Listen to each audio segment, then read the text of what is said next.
মোদির প্রথম উইকেটের পতন, ছাত্রদের গর্জনে শিক্ষামন্ত্রীর পদত্যাগ, তবু থামছে না দিল্লির দাবানল।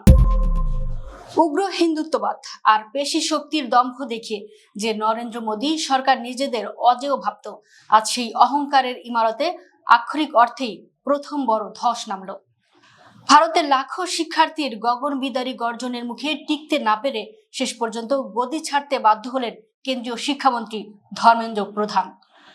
নিট পরীক্ষার প্রশ্ন ফাঁস এবং দুর্নীতির প্রতিবাদে শুরু হওয়া এই ছাত্র আন্দোলন আজ প্রমাণ করে দিল, তরুণ প্রজন্মের ক্ষোভের আগুনে পড়লে পরাক্রমশালী স্বৈরাচারদেরও হাঁটু গেড়ে বসতে এক মুহূর্ত লাগে না।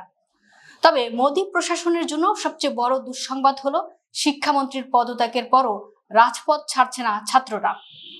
তাদের হুঙ্কার, এ তো কেবল শুরু, আসল খেলা এখনো বাকি। শনিবার সামাজিক যোগাযোগ মাধ্যম এক্সে নিজের পদত্যাগের ঘোষণা দিয়ে ধর্মেন্দ্র প্রধান দাবি করেন তিনি নাকি দেশের তরুণদের আকাঙ্ক্ষার প্রতি সম্মান জানিয়ে গদি ছেড়েছেন। কিন্তু এই ঘোষণার ঠিক একই সময়ে দিল্লির রাজপথে উন্মোচিত হয় মোদী সরকারের আসল এবং পৈশাচিক রূপ।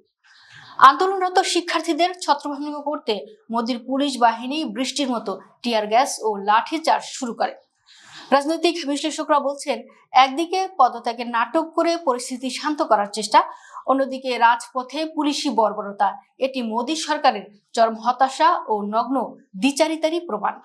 শিক্ষামন্ত্রীর ঘাড় ধাক্কা খেয়ে বিদায় নেওয়াকে আন্দোলনকারীরা তাদের প্রথম বড় বিজয় হিসেবে দেখলেও তারা স্পষ্ট জানিয়ে দিয়েছেন যে আন্দোলন এখনই শেষ হচ্ছে না।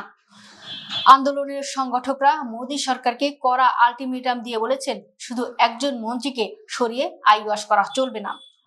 প্রশ্নপত্র ফাঁসের সাথে জড়িত আসল মাফিয়াদের কঠোর শাস্তি, শিক্ষা ব্যবস্থার খোল নলচে পাল্টে ফেলা এবং স্বচ্ছতার দৃশ্যমান প্রমাণ না দেওয়া পর্যন্ত রাজপথ 1 ইঞ্চিও ছাড়া হবে না।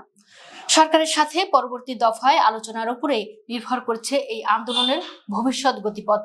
শিক্ষার্থীদের এই অকুতোভয় লড়াইয়ের পাশে এখন পাথরের মতো ঢাল হয়ে দাঁড়িয়েছে ভারতের বিরোধী রাজনৈতিক জোট।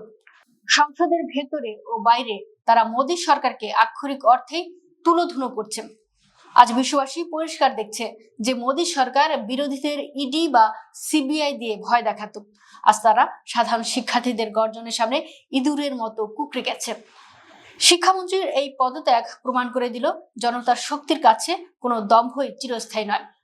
শিক্ষার্থীদের এই দাবানল যদি এখনই নেভানো না যায়, তবে আগামী দিনে খোদ মোদীর মসনদেই যে ভস্মীভূত হবে তা আজ দিবালোকের মতো স্পষ্ট।